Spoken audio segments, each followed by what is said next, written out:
Today I want us to look at tips on how best to look after our own mental health, because it is critical. Nobody can do that for us. Only we know how best to look after ourselves. And so that's basically what we want to see today. Welcome to All Things Mental Health. My name is Jay Mwangi, and if you haven't, please subscribe to this channel, share the link with your friends and family, hit the notification bell so that every time I post a new video, you're in the loop. And also, like this video, and if you have any thoughts or any tips that you want to add, leave them in the comment section below. Also, thank you very much for those who have subscribed, those who watch my videos, and those that leave their comments there. I appreciate very much. Your support means a lot to me.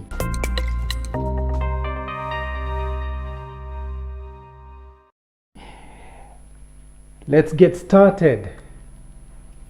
Number one tip is self-awareness. Whatever you do, strive for self-awareness. People who know themselves, what they want, and where they're coming from, people who have accepted their journey and themselves, do not have big problems with mental health because they are able to know. They have this awareness of where things are stemming from and how to deal with them. So even though every once in a while people will find themselves in the rock bottom or down in the dumps, they don't stay there because they know who they are and they know what they want. And if maybe, for example, one thing failed, that they tried, one of the things that they tried to do failed, or someone betrayed them, they just really know how to bounce back and keep moving. So self-awareness is key. If you don't know who you are, you will go back and forth trying to people please, trying to beg people to like you, and people will never understand you because we are the ones who better understand ourselves. So self-awareness is key in taking care of one's mental health, in enjoying great mental health. Practice self-love. And it all goes back to self-awareness. When you know who you are, the type of a person you are, you know how you want to be loved. You know how you want to be treated. You know how you want people to speak to you. And so when you're practicing self-love, you know the things that you want to do for yourself, the things that you want to say to yourself. The rest of us will catch up with the revelation. For lack of a better word, the rest of us will just have nothing to do but catch up with your revelation. If we cannot, then we better stay out of your life. So practice self-love, practice self-compassion. We all know how to be very kind to other people. We all know the things that we want to say to other people when they're going through hell and high waters. We say kind and compassionate things. We do kind and compassionate things to other people. But when we are not coming from a place of self-love, we cannot, let me just say this. When we are not coming from a place of understanding what we are doing for other people, we are basically people pleasing or attention seeking. I have learned the art of self-compassion. So when I'm giving it to other people, I know where it's coming from. I know that I'm doing for someone what I would want to be done to me and what I also do to myself.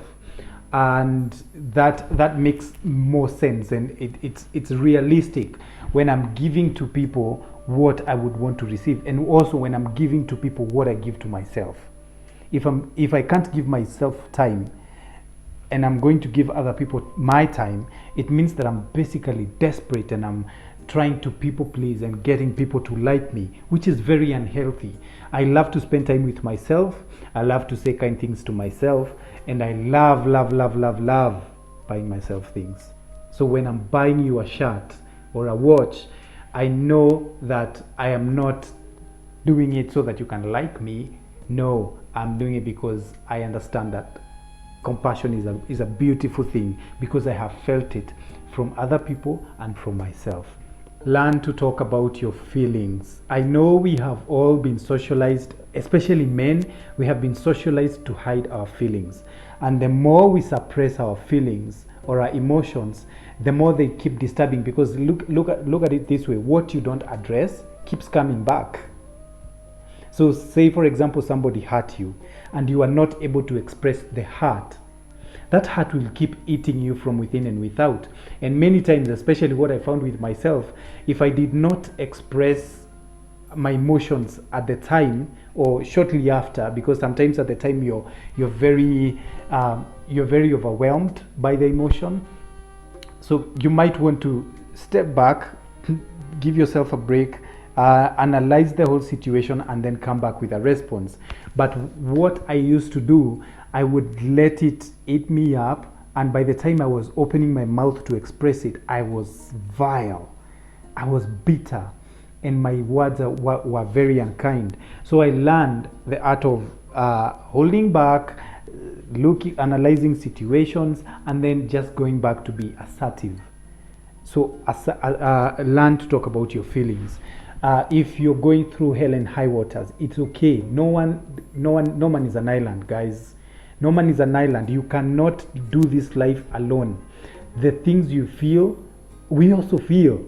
And if we can come together and talk about some of the hardships that we go through, then life becomes bearable, it becomes easier.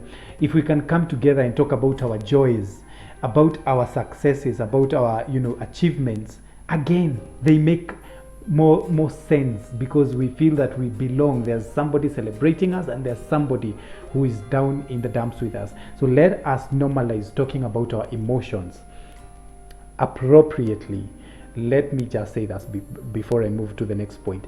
When we are talking about our emotions, we want to do that appropriately, because it is not in every setup that we just open up about anything. You need to know where you're talking about your emotions. For example, you can't go to a work meeting and begin talking about just anything. There's a purpose for that meeting. And which brings me now to the next point. Choose a healthy circle of friends. Whatever you do, choose a healthy circle of friends. This is important. You know why? We cannot choose our family. We just find them. You find your parents where you're born. You find your colleagues where you go to work. You find your classmates where you go to school. But you cannot, and you cannot choose those people. But your friends, you can choose. And if you want to live a healthy life, choose a healthy circle of friends. People who are empathic, people who are kind, people who know the give and take of life. They're not always taking from you, but they also give. They're not just just withdrawing, but every now and then you feel like someone is depositing something in you.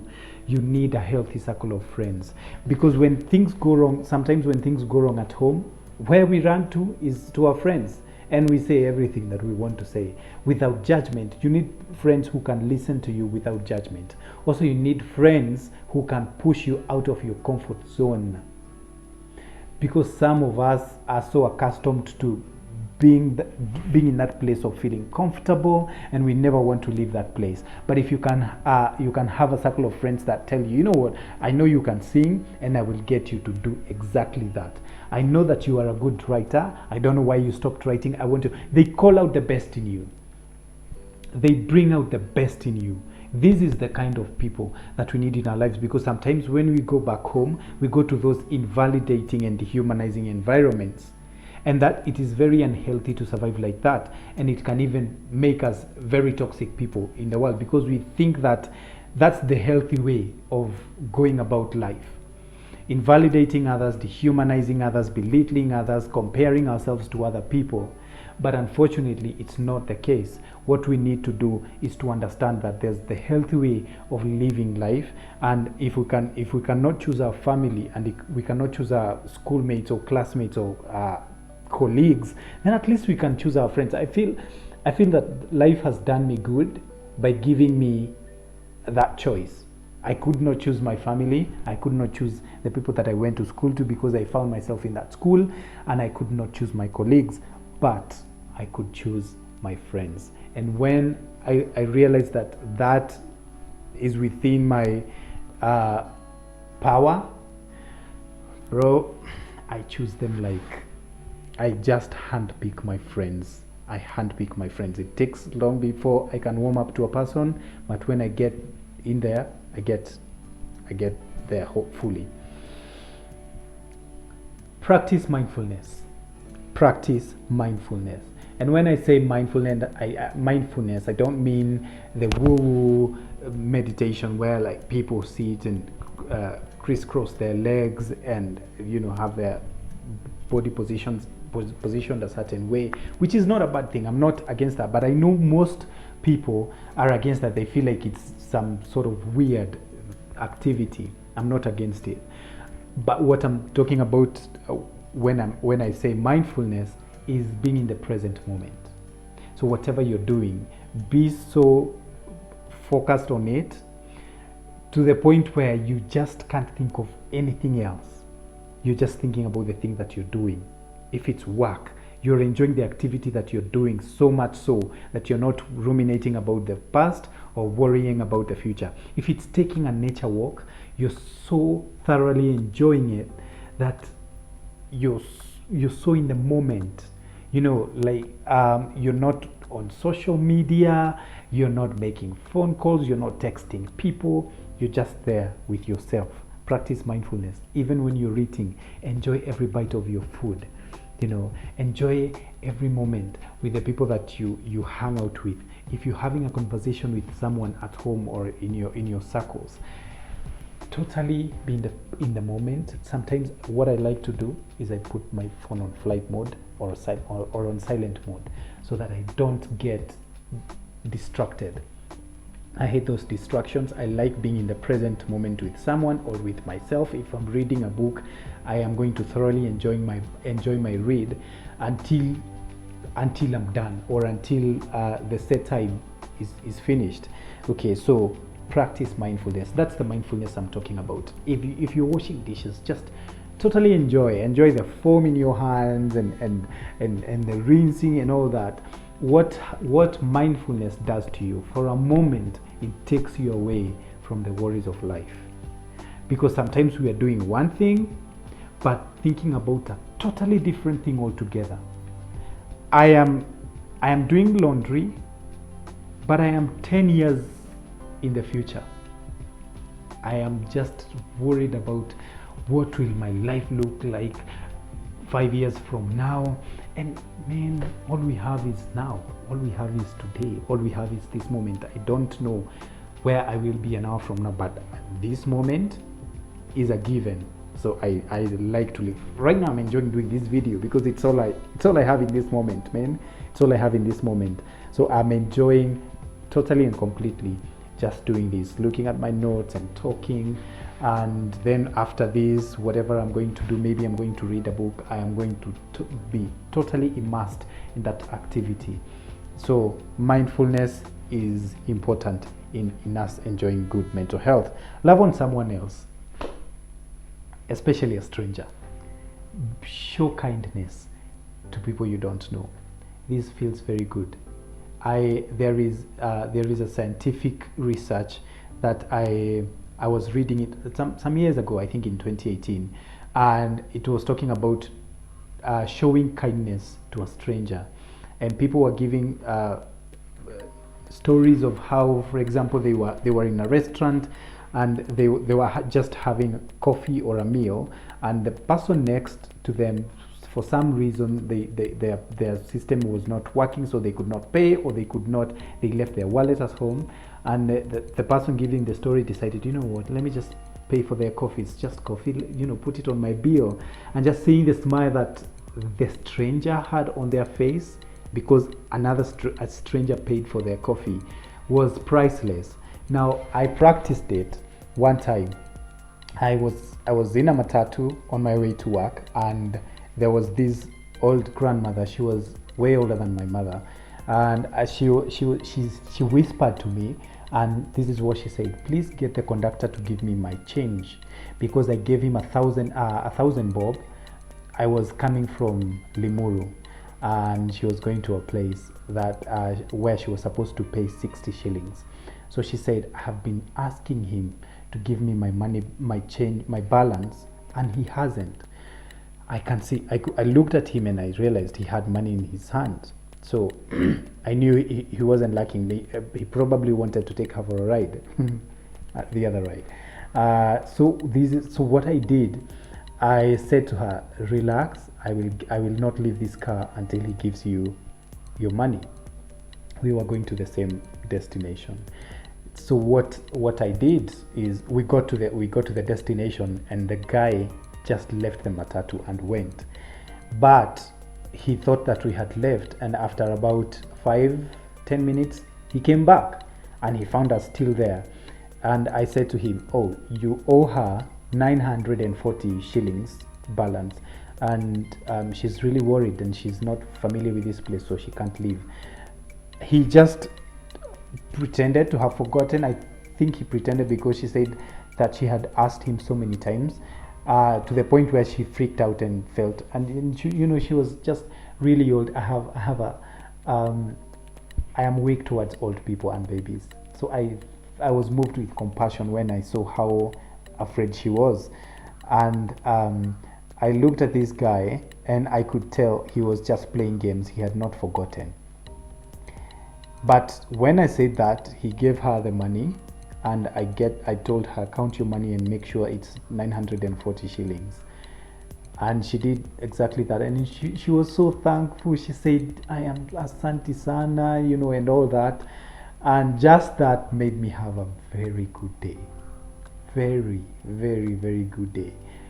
My challenge to you on this video is go out there and help a stranger who really needs your help, and not asking for anything in return. Just help them and go away.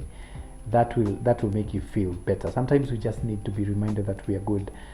We are good-natured human beings, and that's all. Connect with nature. And nature has healing properties. Nature has healing elements in it. Go to a forest or go to a waterfall and just enjoy the breeze and enjoy the sounds of water. Sometimes go walk by the riverside and hear the sounds of, okay, some of you are in Nairobi or big cities and you don't get these advantages, but I live in a village, and I can literally walk and go to a river and hear all these sounds of insects and frogs and just the birds chirping, and it makes me so happy. It makes me feel so good. If I'm taking a walk in Karura Forest, just enjoying the moment. Nature has healing elements, so make a point of connecting with nature whenever you can. Sometimes if you're in Nairobi, take time, go to Arboretum or go to Karura Forest and just be there doing nothing, not making phone calls. Just take a nature walk there and think about your life and think about where you're coming from. Those are some of the moments you take to build your self-awareness, or to increase your not to increase but to heighten your sense of self-awareness. Sometimes you find yourself in deep thoughts about what you really want. What do you really want? What are the things that you want to achieve in life? How far have you come? You begin to embrace your journey. You begin to look at the person that you are now, and in those nature walks, you will find beautiful moments and begin to understand yourself even better. Exercise regularly.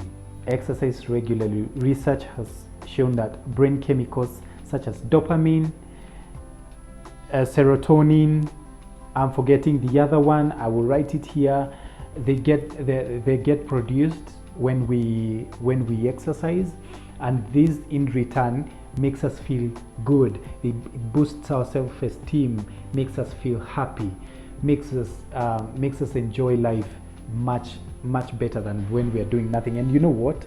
If you're not exercising and at some point your brain wants something like wants the feel-good chemical to be released, it will show you alternatives like drugs, pornography, and that is how people become hooked, because we are not taking time to build healthy habits, so our brain goes for shortcuts. Take alcohol and you're gonna feel good. Watch pornography and masturbate and you're gonna feel good. But if we can go ahead and decide and make the decisions ourselves before we feel like, and listen, things like exercise are not easy to start. They're not easy to start. Even they're not easy to sustain. So, but making the decision to start yourself and following through gives you such a heightened high self-esteem. Okay, great. Eat well. Your brain needs a mixture of nutrients for its for its functions as much as your body does. So choose your diet wisely. Talk to your dietitian or nutritionist, and I hope that in the future we will be able to host a nutritionist or a dietitian to give us advice on how best to mix the what we eat in order to enjoy and feel good, to enjoy good mental health and physical health as well. Ask for help. Remember what I said, no man is an island. You cannot do life alone. We always need each other. Ask for help. If you're feeling like you're losing your mind, speak it out. Ask for help. Ask for help. Ask for help. I know I repeat that because we are so accustomed to suffering alone. We basically don't know how to say that we need something or we need somebody to listen to us or be with us, and sometimes that leaves us in very dark places. So let us normalize saying, I'm in a dark place and I could use your company. I could use a friend. It's okay. I actually find people who ask for help very brave, and if I can be there for someone, I will be. So in your circles, normalize asking for help. That's why I said I talked about choosing a healthy circle of friends, because then you can go to that healthy circle of friends and say, guys, I've been struggling with something, and it's not a crime, man. It's not a crime. Yeah. If anything, I feel a bit offended when I find out that my friend has been going through a rough patch without telling me, because I begin questioning our friendship. How do you call me your friend if you could not trust me with your dark times? How are we friends? Why are we even friends if you can't come to me when you're suffering, when you're scared, when you're depressed? Because I'm not just your coffee buddy. I'm not just your pizza guy. Especially if I call you friend and I introduce you to people as my friend, you don't have permission to suffer alone. Ask for help from your friends and family if you have a healthy family, and that makes life more bearable. You cannot do this on your own. We need each other. Give yourself a break. Sometimes we do find ourselves so ingrained in worrying or trying to achieve certain results, and we really get stuck with just that, and we forget that sometimes stepping back and taking some deep breaths can bring you back a little bit more focused. So normalize taking a break from work, from anything that you're doing. Even if you're just scrubbing the floors at home and you feel like you're getting a bit tired and you're not able to focus, take a break, take a breather, take a glass of water, and and enjoy and go back and enjoy doing what you were doing. Do something you're good at. Self-awareness again. When you're self-aware, you will know your weaknesses and your strengths. Your strengths means you're good at those things that you're good at. I know for sure that I was born to sing. I was born a musician, but I never pursued it. But every time at home, when I'm taking a bath, when I'm just idling around, I will just burst out into a song, and I enjoy singing. One day I'll be. I know I'm born to be a great singer, and I will do exactly that. Do something you're good at, and just look at it. Write those articles. Paint if that's what you're good at. If it's playing football, man, go out there. Build on your strengths. Build on your strengths, because this is how some people have actually found their career paths. Somebody just enjoyed cooking as a kid, and they thought it was just something that they can entertain their family and friends with, and then they found their career path that they were so passionate about, and they do not struggle. Somebody said that if you enjoy doing what you do, you will never work a day in your life. And a vast majority of us are struggling so hard because we have not truly found our true north. Okay, so men, go out there and do something that you're good at. Resilience. Build resilience. The other day I was having a conversation with someone, and I said, what are her short-term goals? And this is what she said to me: I don't want stress. And I thought, that's it? You don't want stress? Wow, that is very, very superficial, because you need to have radical acceptance that life is unfair, and every now and then you will be dealing with stressful situations. So saying that you don't want stress, well, we later had the conversation in quite a deeper way, and I got to understand why she was saying that she didn't want stress, and I was like, I get it. Those situations come and go. Probably you will never have to deal with something of that nature again, but when you have radical acceptance that life is unfair, you begin to be more realistic in your expectations. You do not get thrown off balance when things happen a certain way that you did not expect. You want to arrive at a meeting at 9 a.m. and at 8:45 you're still in traffic. That's life, man. That's life. We can't be thrown off balance by that, and sometimes you feel like you're going to have a heart attack because sometimes you're going to a job interview, but it's life, man. We can't orchestrate everything in our lives. Some things will just happen the way they do. But with resilience is the ability to withstand difficult times. So difficult times will come. COVID came, and we are still here. Joblessness, a lack of money. 1 minute you understand who you are, the next minute something happens, and you feel like your self-awareness has been challenged. But when you're resilient, you keep pushing on. You never stop. You keep pushing on. You find stumbling blocks. You maneuver your way around them until you get to where you want to be.